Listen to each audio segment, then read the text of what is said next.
Hello there, and welcome to the channel. So, today we're going to be taking a look at Pepsi apparently having more warships than some nations in the world. Now, that is just crazy. Like, how is this even possible, and why? Why? Maybe it's like this is where they got that plane from when they was doing that giveaway or supposed giveaway. Did the guy ever actually get his plane? I don't know, but yeah, I think it sounds interesting. This could be quite a story. Let's jump in and have a look, shall we? Let's go. For a brief period of time, Pepsi had the 6th largest navy in the world. No, it didn't. What? Today we're talking about the famous internet meme that has been sent to me at least 10,000 times that during the Cold War, Pepsi traded a bunch of soda to the Soviet Union. In exchange, the Soviet Union paid with naval warships, and for a brief period of time, Pepsi supposedly had the 6th largest navy on the planet. I don't believe you! Now, to be completely honest, a couple of years ago when I first had this meme sent to me, I immediately started looking into it, and I was like, this is going to be a fat electrician video because this is right up my alley. This is my whole What? Why would they accept warships as currency for Pepsi? I don't get it. thing. And it took me about an hour to come to the unfortunate, heartbreaking conclusion that the meme was basically over-exaggerated nonsense, so I never made the video. But then last week on this channel, Fat Files, we busted the internet myth or the internet meme that mattress stores are just a giant front for laundering money, and I had so much fun, I decided I'd do it again, and this meme immediately came to mind. So I went back and I started researching again, and what I found out is that there is a small nugget of truth inside of this meme, but the meme as a whole is actually a small nugget inside of a much larger story. And that story is an epic saga of how an American soda company undermined the Soviet Union, one of the leading powers in the world, literally for decades, culminating in their grand finale of creating the funniest, most demoralizing commercial of all time. And we're gonna get into it. The story begins in 1959. World War II has ended. The Korean War has also started and ended. America is now practicing containment doctrine. Basically, America has taken a vow to prevent the further spread of communism. And that goal has gotten extremely more difficult and complicated because now the Soviet Union has acquired nuclear weapons thanks to atomic spies like Klaus Fuchs and the Rosenbergs. Because obviously the communists couldn't figure out how to make a nuclear warhead on their own because, well, communists can't really figure out how to do anything on their own. All they can ever do is steal intellectual property and then make cheap knockoffs and sell them on wish.com. With the exception of the AK. The AK is pretty dope. I'll give them that, but that's one thing, okay? And it took an American to make it in .50 caliber, okay? And that guy's running for Congress. You're goddamn right. The world has essentially split down the middle. You have America and NATO on one side and the USSR and the Warsaw Pact on the other side. The world is divided. The Cold War is at its peak, and we are at the height of McCarthyism with the Red Scare. America is terrified of going to nuclear war and the communists coming to get them. But also, Stalin died recently, so everybody's just kind of like, what if we didn't go to nuclear war and blow up the entire planet? I mean, that'd be kind of cool, right? Maybe we should try to get along. That would be a good So thing. in 1959, in an effort to make that happen, America and the USSR decided to have a cultural exchange. Basically, it was like an agreement to have a trade show. Basically, like the Soviets were going to grab a bunch of their communist-made bullshit. They were going to bring it over to America, set up a trade show, and show it off to a bunch of Americans, and vice versa. America was going to grab a bunch of their awesome shit that capitalism made. They're going to take it over to the US. I love how it's like, yeah, all of the like the Russian stuff is just rubbish. All the American stuff is great. Yeah, is what it is. USSR, and they were going to show it off to all the communists. So when America sets up their trade show, they're bringing over all their best shit. They're putting their best foot forward. They're bringing over the best American cars. The Soviets are over here. They're used to seeing the Volga, the most popular car in the Soviet Union in 1959, which, to be completely honest, I thought was part of the female reproductive system until right now. It's not some Toyota clitoris.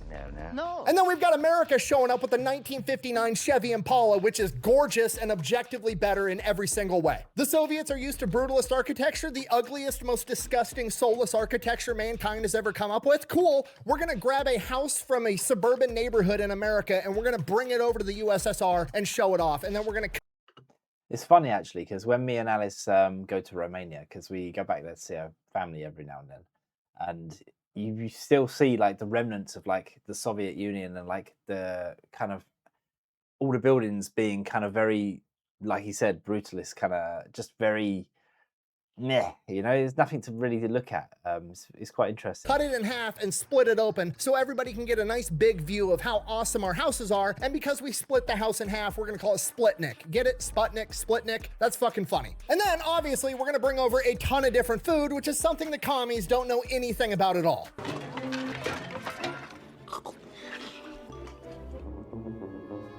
And one of the food vendors that we brought over was Pepsi. And I know what you're thinking, why would we bring Pepsi? Why didn't they bring Coke? Well, from what I was able to find, they tried to bring Coke first, but Coke declined because they didn't want to associate with commies, which based. Didn't know I could like Coke any more than I already do, but here we are. So Pepsi shows up, and Pepsi is like, okay, this is a great opportunity. Maybe we can pierce the Iron Curtain. We can get into the USSR and open up this new market that no American company has access.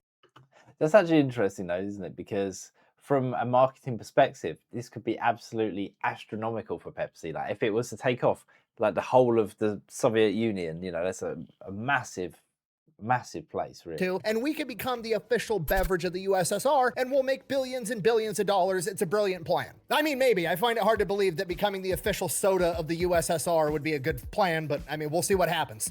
They've done studies, you know.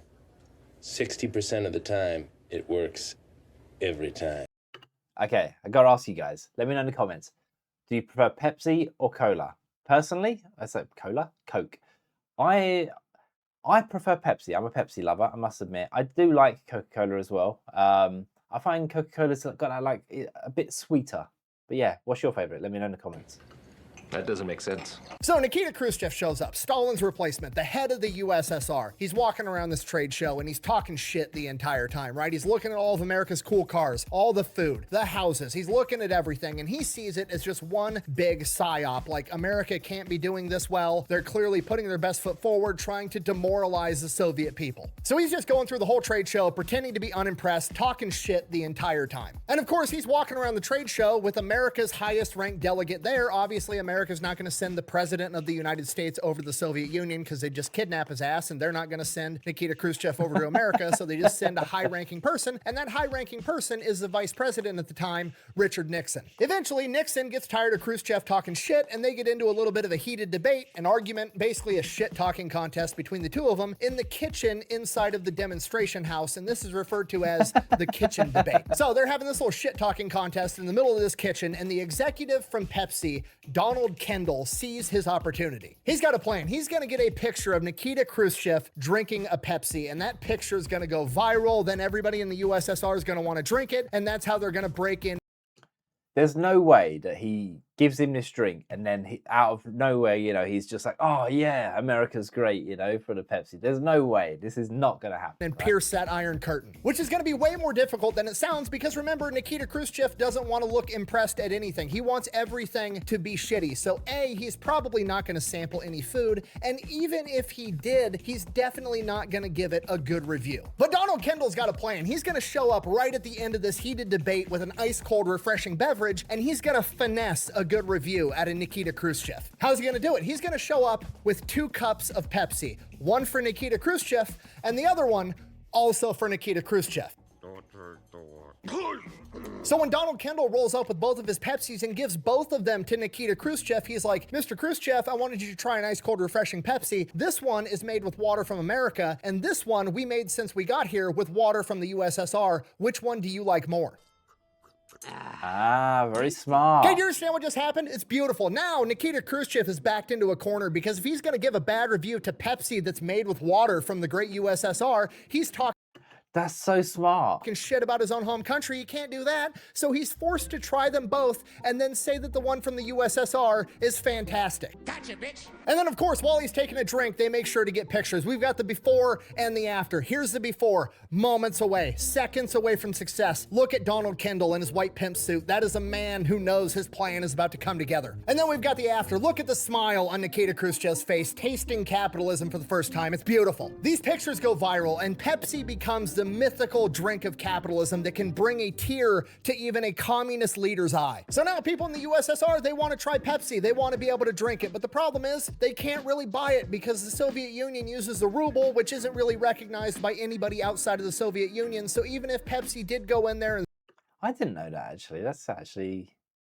yeah, that's So it's not a global currency then, or it wasn't a global currency at the time. That's crazy, actually. Sell a bunch of Pepsi, they could only get paid in rubles, which aren't good anywhere else in the world, so the entire thing would be worthless. And before Pepsi and the USSR can figure out some kind of alternative deal, the Cold War ramps up a ton. The nuclear arms race is going on. Nobody's doing any business with the USSR. It's looking like we're going into nuclear war, so it's not going to happen. Okay, great. Fast forward like 13 years. Richard Nixon is now the president, and Donald Kendall is now the CEO of Pepsi. Richard Nixon is trying to de-escalate the entire Cold War. Basically, we've spent the last 20 years making as many nuclear bombs as possible and coming up with a bunch of ridiculous creative ways to put them on our enemies' foreheads, and it's getting out of hand because now America and the USSR both have enough nukes to end the world 10 times over. So Nixon works out a deal with the USSR called SALT I, the Strategic Arms Limitation Talks, and basically it puts a cap on how many nukes each country can have and how many methods of deploying them they can have. Basically,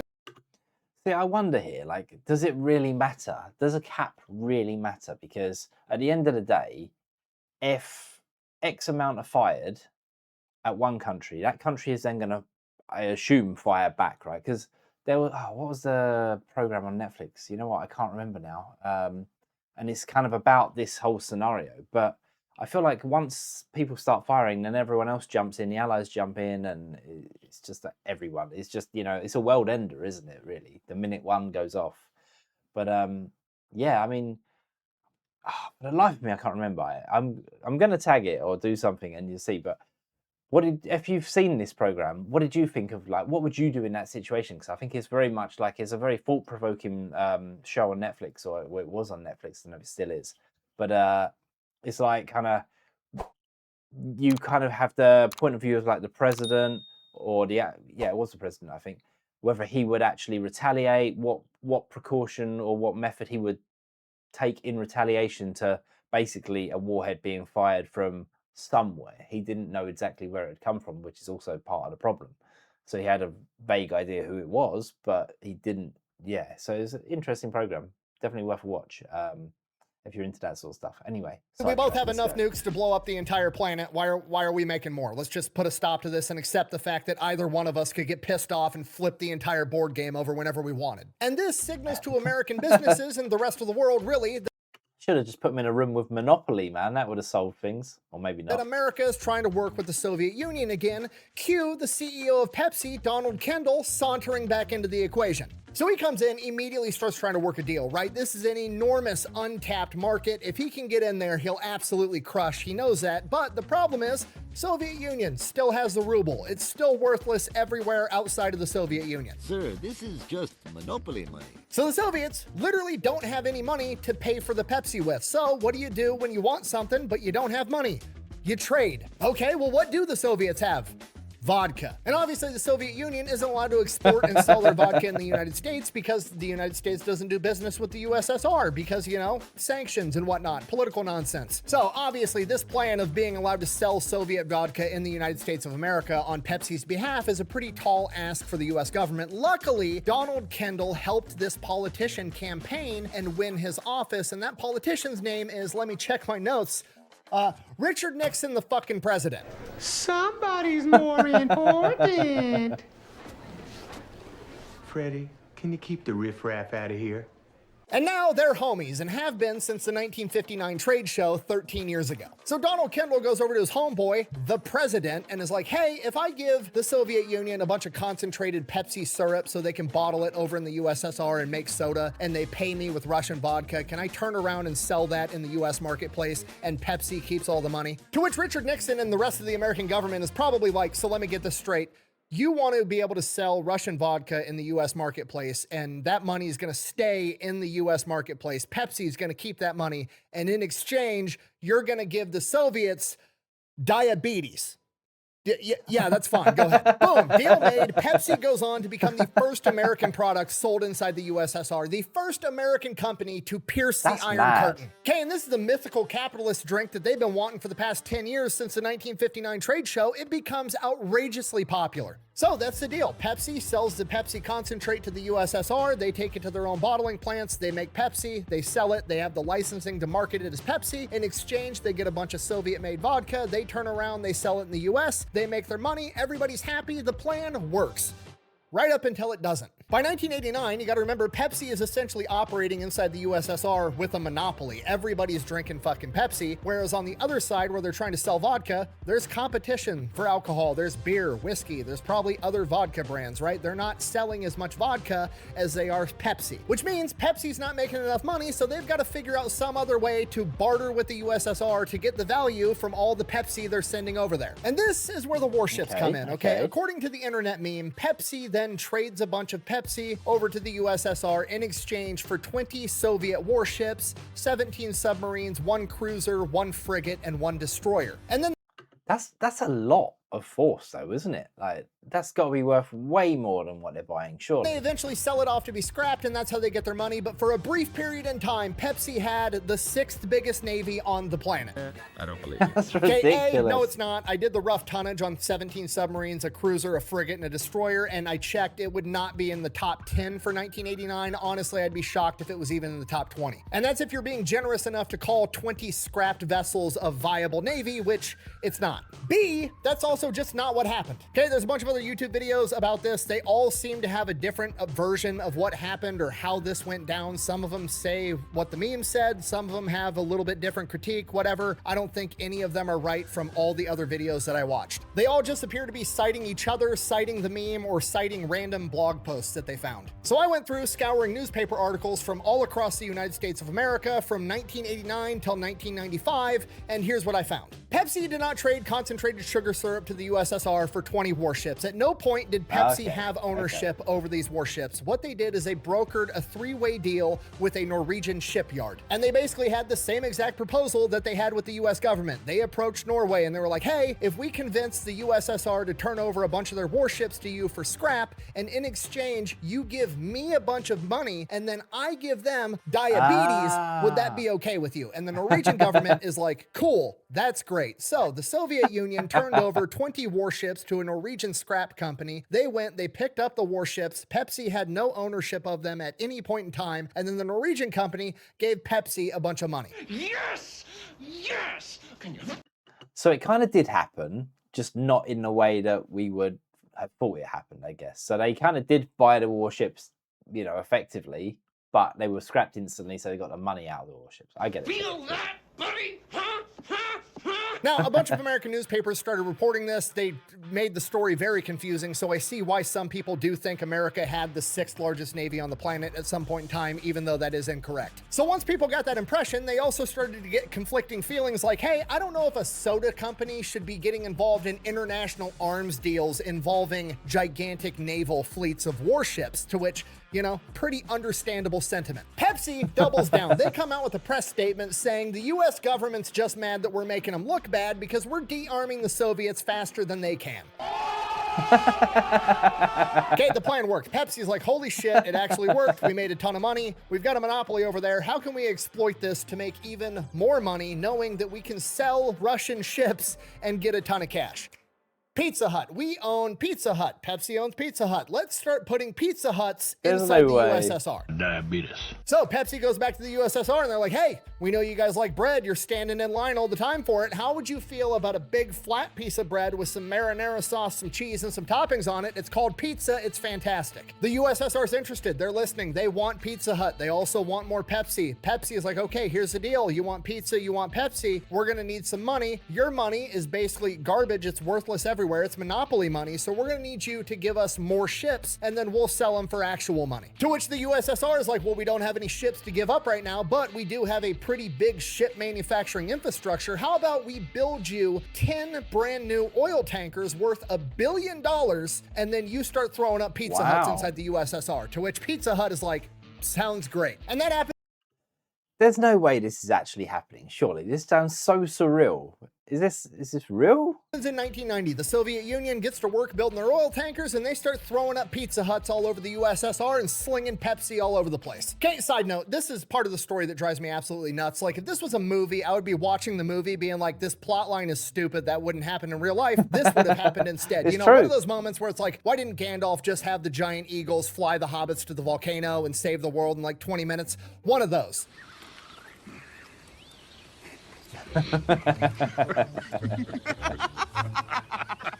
Why don't the Soviets just steal the recipe for Pepsi? Like, I don't understand. Like, don't get me wrong, stealing intellectual property is wrong. You shouldn't do it. But also, like, they fucking stole nuclear secrets. Like, they've already crossed that line. I don't understand, like, the moral code of, I'm willing to steal nuclear technology to build nukes to end the planet, but stealing a Pepsi recipe is crossing the line. Like, just steal the recipe and make your own. They're already giving it to you. Give it to your fucking scientists, have them figure out what's in the shit and make your own. Like, communists are dumb. Sorry, I'm getting sidetracked.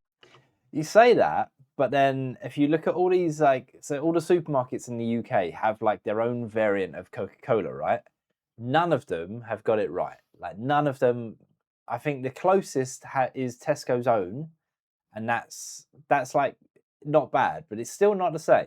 So maybe it's just not that easy. Anyways, now obviously it takes a while to build 10 massive oil tankers worth $1 billion, like, you know, more than a year. And guess what happens in 1991? The Soviet Union collapses, and overnight, what was one nation with one government fractures into 15 separate nations with 15 separate governments, all with 15 different sets of laws and rules. And this is a logistical horror story because Pepsi and Pizza's entire supply chain, the manufacturing and the distributing one So this is obviously then just devastating for Pepsi, right? night was all in one country. It was all perfect. It was set up, ready to go. It was a fine-tuned machine. And then overnight, it's now spread out across 15 different countries, and all those different countries want different shit. It's a bummer, man.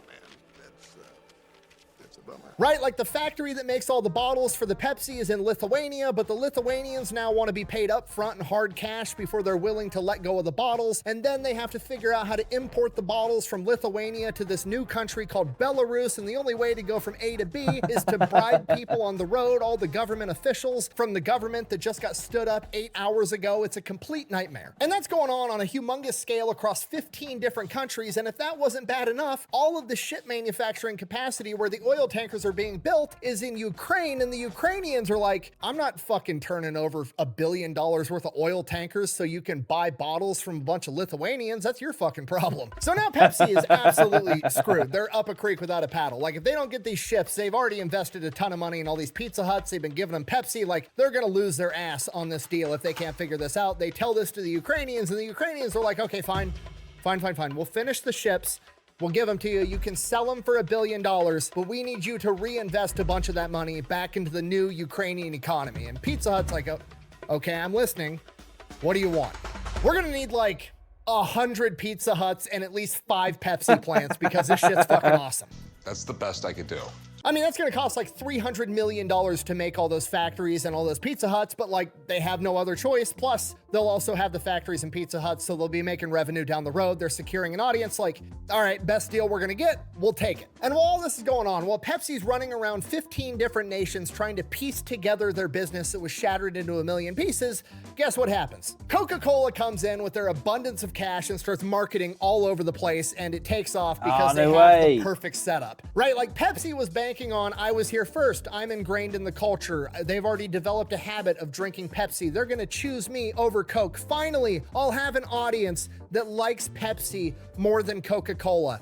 Not what happened at all. The Soviets view it as like, oh, Pepsi's the backup string quarterback that they were willing to sell to the commies, and Coca-Cola was the good shit that they were hoarding for themselves. So then everybody starts drinking Coca-Cola. Coca-Cola becomes the #1 soda in what was the USSR. Okay, and that's the moral of the story. Don't do business with communists. Pepsi did that. Look what happened to Pepsi. But then, in 1997, Pepsi turns it around and completely redeems themselves. Okay, I don't know who's responsible for it, but some diabolical genius, some red-blooded American had the best idea on the planet. What if we could get Gorbachev, the last leader of the USSR, to do a fucking Pizza Hut commercial? Oh, and it happens. There's no way. Poetry. It's the most ironic, beautiful shit on the planet. This would be like if the Soviet Union won, America collapsed, and they somehow convinced Ronald Reagan to do a commercial for the Labia or whatever that stupid, ugly-ass Soviet car was called. Okay, literally the leader of the ideology of communism, and America rolls up and is like, cool, yeah, just put the fries in the bag, nerd. Everybody likes to talk about what they would do if they got a time machine. I'm telling you right now, the first thing I'm doing is I'm grabbing that video, I'm going back in time, I'm gonna show Karl Marx, Lenin, Stalin, how all this shit ends, and then I'm gonna die of dehydration from pissing myself laughing so hard. In conclusion, nobody out Pizza's a Hut, motherfucker. Thanks for watching. Best way to support the channel is go buy some merch over the Fat Electrician, try some Echelon, all that's available at thefatelectrician.com. Quack, bang,